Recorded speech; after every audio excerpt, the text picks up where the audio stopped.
जिस तरह से किसी दलित को उसकी जाति के संबोधन से पुकारना अपराध है, वैसे ही मुझे भी ये अपराध लगता है जब कोई मुझे ब्राह्मण कहकर पुकारता है। ये जो सत्ता में बैठा वर्ग है, ये खाली ब्राह्मण नहीं है, ये हिटलरी ब्राह्मण है और हिटलरी लोग हैं, हिटलर की विचारधारा वाले लोग हैं। हम चाहते हैं कि इस हिटलर शाही को जब तक उखाड़ कर नहीं फेंका जाएगा, वोट से नहीं उखड़ेगी। और ये लिख कर रख लीजिए, वोट से उखड़ने वाली ये सत्ता नहीं है, ये सत्ता संघर्ष के जरिए ही।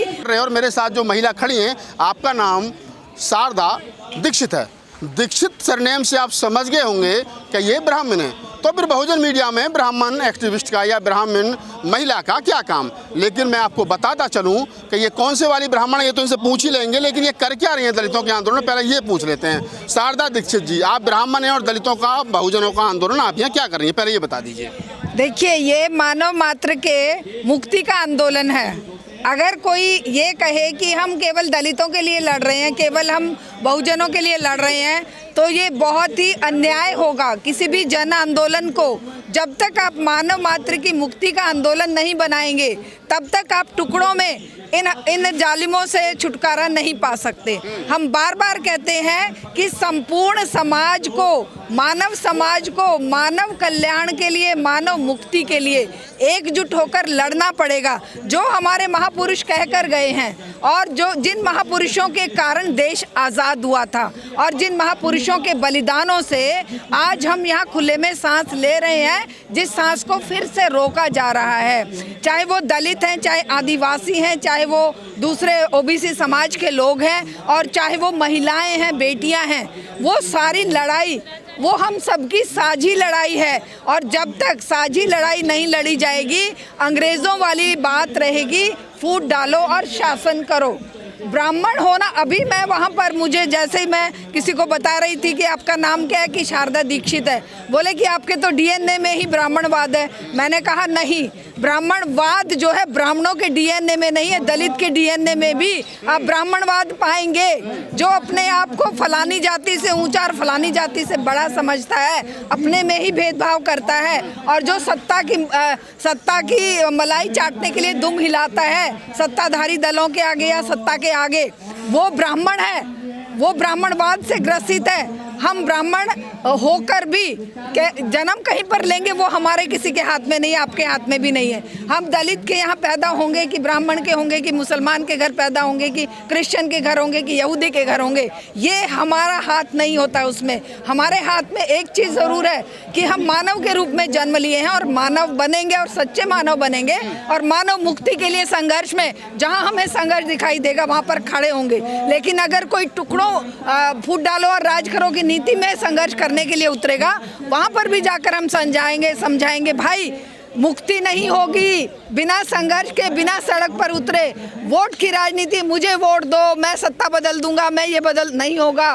क्योंकि सत्ता व्यक्तियों के हाथ में नहीं है, सत्ता पूंजी के हाथ में कैद है। सत्ता मोदी के हाथ में नहीं है, सत्ता राहुल के हाथ में या किसी और के हाथ में नहीं है। राहुल, मोदी या जो भी हैं, वो पूंजी के गुलाम बन जाएंगे। अगर आज मोदी पूंजी का गुलाम है, कल राहुल भी बन सकता है। इसलिए जनता के हाथ में सत्ता होनी चाहिए और जनता के हाथ में सत्ता वोट से कभी नहीं आ सकती। ये भगत सिंह कह के गए हैं कि संघर्ष के बिना, बाबा साहेब अम्बेडकर ने भी कहा है कि शिक्षित हो, संगठित रहो और संघर्ष करो।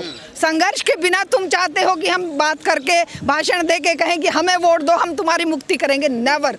ये संभव ही नहीं है। ये संभव करने के लिए आपको सड़क पर उतरना पड़ेगा, पसीना बहाना पड़ेगा। जनता की मुक्ति का एकमात्र रास्ता जनसंघर्ष है और वो संघर्ष शिक्षा के लिए संघर्ष होना चाहिए, बेटियों की सुरक्षा के लिए संघर्ष होना चाहिए, युवाओं के रोजगार के लिए संघर्ष होना चाहिए, केवल वोट के लिए संघर्ष नहीं। वोट क्या मायने रखता है भाई? वोट तो ट्रम्प भी जीत गया है, ट्रम्प कोई मानव कहलाने लायक है? मानव मानते हैं आप उसे? वोट तो नेतन्याहू लेकर भी जीता है, जो रोज नरसंहार कर रहा है, वो क्या मानव है? तो मानव मात्र बनेगा संघर्ष के जरिए, मानव के दर्द को महसूस करके, दलितों के, आदिवासियों के, बेटियों के, युवाओं के, बेरोजगारों के, सबके दर्द महसूस करने वाला ही मानव सच्चा मानव बनेगा। केवल कह देने से नहीं होगा। कि हम कल्याण कैसे करोगे भाई कल्याण? कितने दलित नेता आए हैं, कितने दलित मुख्यमंत्री हुए, दलित आज तो हमारी ये राष्ट्रपति भी वो है आदिवासी है, आदिवासी और महिला भी है। और आदिवासियों के घरों में बुलडोजर जब चलते हैं वो क्यों नहीं रिजाइन कर देती? अच्छा मैडम, एक सवाल यहाँ, जैसे अभी तक आपकी जो बातचीत हमारे साथ हो रही है उसमें ये लगा कि आपने कहा कि जो सड़क का संघर्ष है हाँ। वो जरूर, लोहिया ने कभी कहा था कि जब सड़कें वीरान हो जाती है तो संसद आवारा हो जाती है। तो आज अगर संसद पर जंतर मंतर पर आप लोग प्रोटेस्ट कर रहे हैं तो आपको लगता है कि संसद आवारा हो गई है?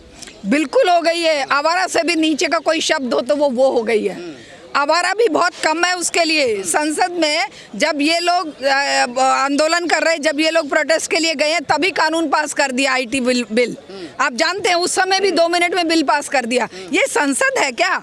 ये तानाशाही का अड्डा है, पूंजी का अड्डा बन गई है, क्योंकि पूंजीपति आज जो चाहेगा वो करवाएगा। और हम लड़ रहे हैं कि वोट की राजनीति, संघर्ष की राजनीति पे आओ भाई। ये आप कह रहे हैं संघर्ष की राजनीति पे आओ, लेकिन आप ही के समाज, मैं फिर कहूँगा तो आप कहेंगे कि फिर आप जाति पे ले जा रहे हैं। लेकिन इस देश का जो ब्राह्मण समाज है, जिसको सवर्ण समाज भी कहते हैं कई बार, वो तो कहीं ना कहीं संविधान को भी नहीं मान रहा है, लोकतांत्रिक ढांचे को भी नहीं मान रहा है, जो संविधान की वजह से बुनियादी चीज़ें मिली है उसको भी नकार रहा है, कह रहा नहीं हमको तो मनुस्मृति चाहिए, हमको तो हिंदू राष्ट्र चाहिए। ऐसे में फिर आपकी बात की आपकी जो सोच है उसको कैसे आप लोग कंप्लीट कर पाएंगे? देखिए, आप क्या मानते हैं, मैं फिर से वही बात कहती हूँ, ये ब्राह्मणवाद के शिकार लोगों को हम केवल जाति का ठप्पा लगाए हुए लोगों से कंपेयर नहीं कर सकते। क्यों? क्योंकि ये लोग जो इस तरह की बात करते हैं, ये हिटलर की औलादें हैं, ये हिटलर के चेले हैं। हिटलर ने पूरे विश्व में नरसंहार करवाया था, ये भी नरसंहार चाहते हैं। ये जनता का कोई भला नहीं चाहते। ये अगर मनुस्मृति की बात करते हैं, इन्हें पता है कि पूरे के पूरे विश्व में किस परिवर्तन के तहत आज हम आदि मानव से लेके यहाँ तक के समाज में कैसे आए हैं। हमने परिवर्तन किया, सामाजिक परिवर्तन, राजनीतिक परिवर्तन, सभी तरह के परिवर्तन होकर ही यहाँ पर पहुँचे हैं। तो अगर हम इस बात को नहीं जानेंगे कि भाई ये जो सत्ता में बैठा वर्ग है ये खाली ब्राह्मण नहीं है, ये हिटलरी ब्राह्मण है और हिटलरी लोग हैं, हिटलर की विचारधारा वाले लोग हैं। हम चाहते हैं कि इस हिटलर शाही को जब तक उखाड़ कर नहीं फेंका जाएगा, वोट से नहीं उखड़ेगी। और ये लिख कर रख लीजिए, वोट से उखड़ने वाली ये सत्ता नहीं है, ये सत्ता संघर्ष के जरिए ही उखड़ के फेंक दी जाएगी। और तब लेकिन ये आएगा जरूर समय, क्योंकि राजा महाराजाओं को किसने उखाड़ फेंका? क्या वोट से गए? नहीं, वो गए हैं जनता के तलवार के बल से। जनता जब खड़ी हो गई, वो 16वीं शताब्दी में या 18वीं शताब्दी में जितनी क्रांतियां हुई हैं, उन क्रांतियों का नेतृत्व जनता ने किया, महिलाओं ने किया, गरीबों ने किया, मजदूरों ने किया, दलितों ने किया, पिछड़ों ने किया।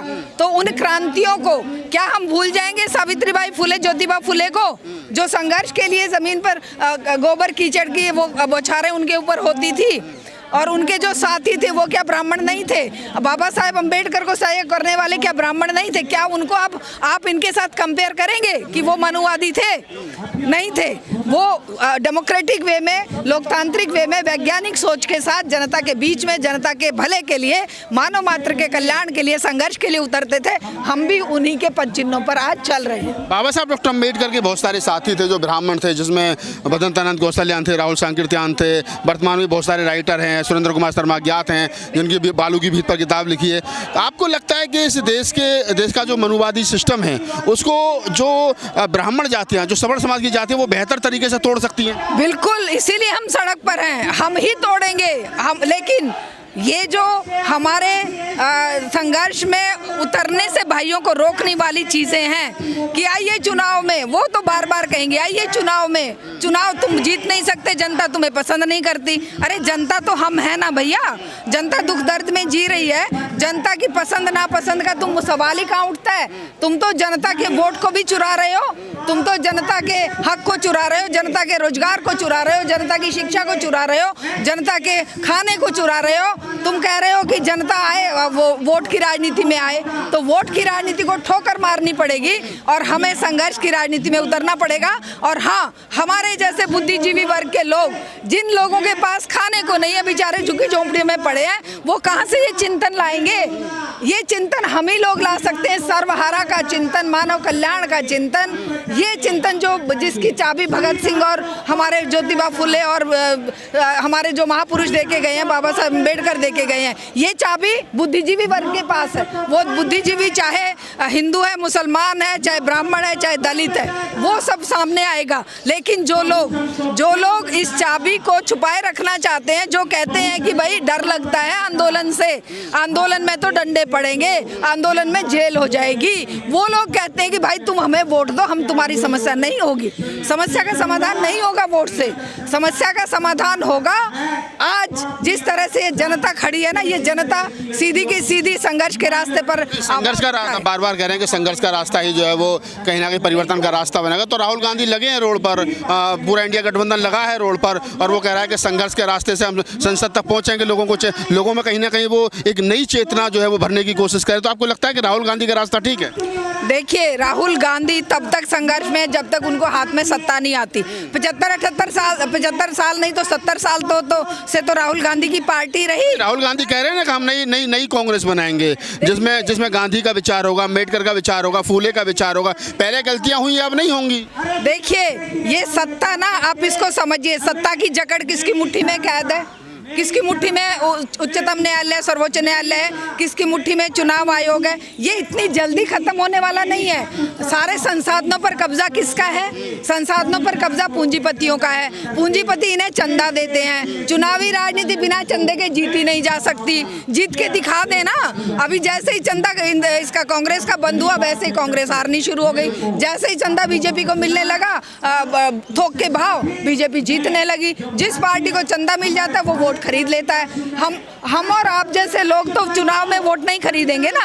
हम और आप तो जनता को उनके हक अधिकार की याद दिलाकर उनको ताकतवर बनाएंगे कि भाई वोट पर विश्वास मत करो, अपनी ताकत पर विश्वास करो। ये मुट्ठी बांधकर, एकजुट होकर, जाति के, धर्म के, महिला पुरुष के, अमीर गरीब के भेद छोड़ दीजिए और खड़े हो जाइए इस हक के लिए। बोलिए कि जो हक हमने लड़कर लिया उसे छीनने का अधिकार किसी को भी नहीं है। जो हक हमने लड़ करके लिया, लोकतंत्र में लिया, संवैधानिक मायने से लिया, उसको छीनने का अधिकार किसी को भी नहीं है। शारदा दीक्षित है, बाबा साहब डॉक्टर अम्बेडकर की पत्नी का नाम भी शारदा था, वो भी ब्राह्मण थी और आप भी ब्राह्मण हैं। तो ऐसे भी ब्राह्मण हैं, सारे ब्राह्मण वैसे नहीं हैं जैसे तुम लोग सोचते हो। और एक रिक्वेस्ट मेरी आप सभी मीडिया वालों से है, जिस तरह से किसी दलित को उसकी जाति के संबोधन से पुकारना अपराध है, वैसे ही मुझे भी ये अपराध लगता है जब कोई मुझे ब्राह्मण कहकर पुकारता है। बिल्कुल, तो आप इनको एक भारतीय कह करके पुकारिए, इंडियन कह करके पुकारिए,